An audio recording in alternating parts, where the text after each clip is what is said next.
Hello everybody, welcome back to another video. I'm hoping you guys are all having a fantastic day. So today's upload is going to be a video about me discussing why the upcoming pattern change, or why we may just be seeing more big storms, and not necessarily snowstorms, just big storm systems, just events that will be causing some hectic weather in the next long range, 8 to 14 days. Well, in the next 14 days, really. Not just the 8 to 14 day time frame, but really some of the potential is pretty significant.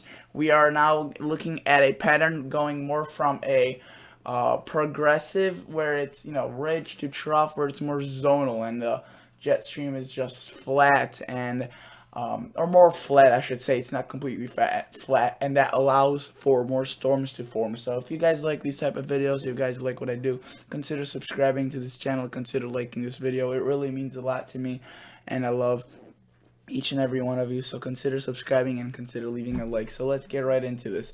Right now we are looking at the GFS model, and the information is just coming in. You can see it's actually it came in quite a while ago, but it's still processing. There's the clock, and you can see 3:30 hours out. That's its maximum. But let's take this one by one. So notice how there's gonna be a pretty big storm system, and not too well developed really.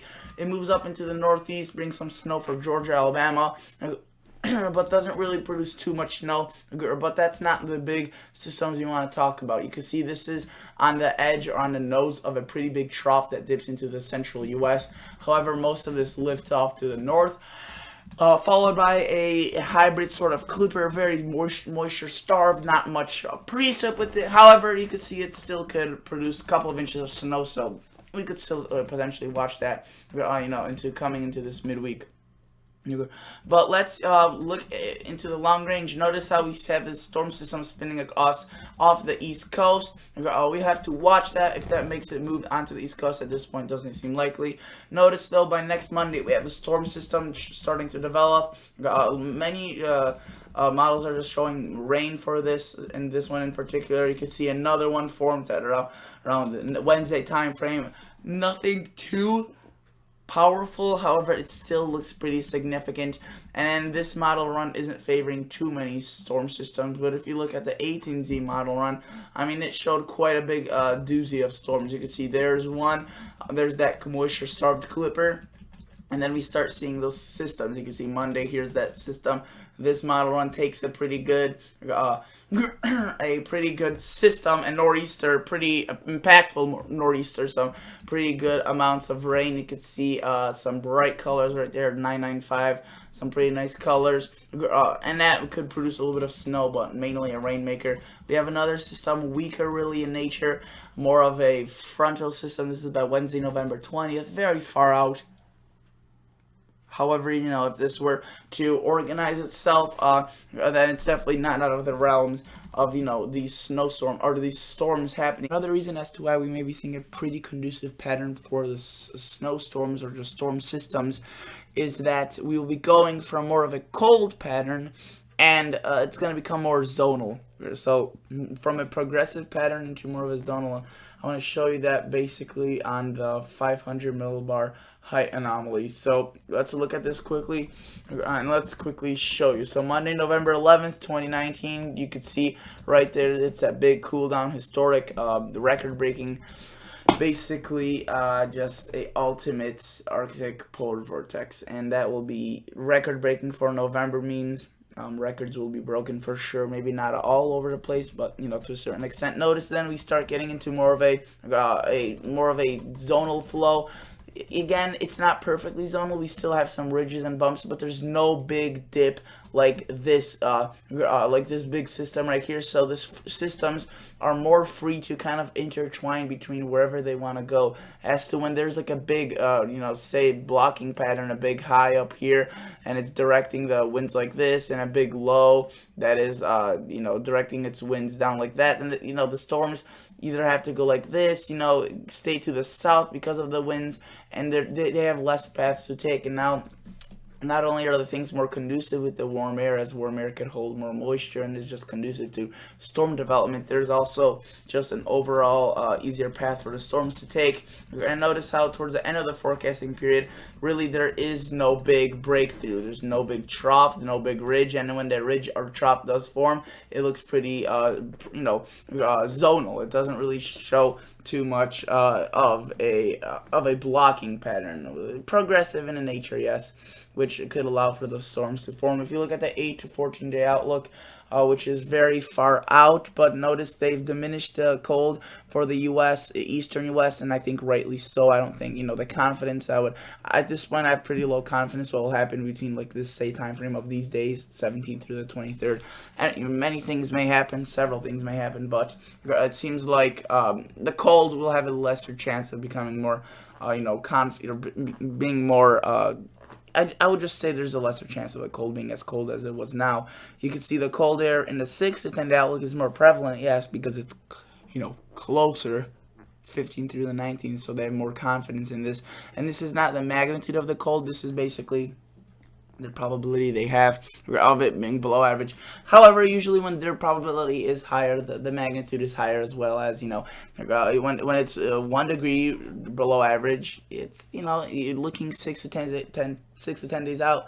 That's not obvious, but if it's 10 degrees below average, looking 6 to 10 days out, that's a little bit more obvious. That's why the confidence level is increased quite significantly. So that is another reason. If we look at the ensembles, which is a bunch of GFS, GEFS, it's just a bunch of GFS-like models combined. We notice that we look at the storm system. Let's wait for this to load. So again, we have a big blocking occurs, and then we see again more of a zonal. It's marked by orange colors, but this is really, you can see a ridge right here, right there, more of just a zonal flow, which again allows the storm systems to go more freely. Then we see a trough potential, and then we see more of a ridge, basically no anomalies. You could see basically no colors on the map, which indicates basically a normal height for this 500 millibar. And you may be wondering what 500 millibar height is. Well, basically that's like at what height is the 500 millibar pressure, the pressure basically at 500 millibars, and whether or not it's a below average height or above average height. And it's just, it's if the height is higher for the certain pressure, then that is an above average temperature or warmer than normal. And if it's below average temperature. I don't know if I explained that too clearly, but I mean, really, it could be just a lack of confidence in the models. The models are kind of I guess not confident themselves, or maybe not showing just big blocking patterns, so that leads to an appearance of being less confident. But it definitely does not look as if we will be looking at a big cool down or a big heat wave. It'll be more of a pattern that's kind of like, back and forth. This day was a little bit warmer, this day was a bit cooler. I would say it's more moderated, not as big of an extreme. I wouldn't say it's going to be warmer across the east. I wouldn't have a higher chance of being warmer across the west, but not a heat wave by any means, or a freak Arctic outbreak like we are looking at right now next week, this Monday. So let's look at the GFS, GEFS. I want to look at the precip anomalies, see where it's going to be above, see where it's going to be below average. Notice how they have below average for a good portion of the country, but certain locations. But that is a little bit iffy. I'm not sure. These models may be a little bit cold biased. So when it's usually colder, there's less precip. But I would say again that the chance for a big snowstorm or a big system is now. I wouldn't say it's, in the past 9 days, we haven't really seen a big system. The last big storm was a Halloween system, if you remember that. That was a pretty big storm. Left quite a bit of severe weather in the south, and snow in locations that usually don't see it.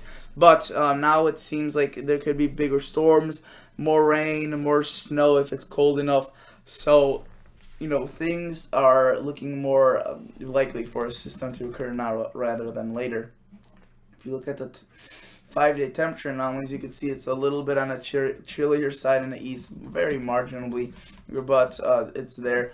And these models tend to be a little bit, biased towards the warmth, so we'll have to see how that exactly pans out. But let's look at the Canadian, for example. Canadian usually just goes either all out cold or all out warm, even if it's a cold pattern affecting the eastern U.S. Usually the warm, usually it shows a cold even in the southern U.S. Like I'll show you an example with this storm system or this Arctic outbreak. Notice it's Tuesday, November 12th, and it's affecting a good portion of the country in the east. That's what the GFS and Europeans agree on as well. It will be affecting the eastern U.S., but the Canadian CMC or GEM also shows it in the west, which fluctuates a lot. Now it's above to a certain degree, now it's below. So I don't like using the Canadian as an air mass guidance, more of as a storm system.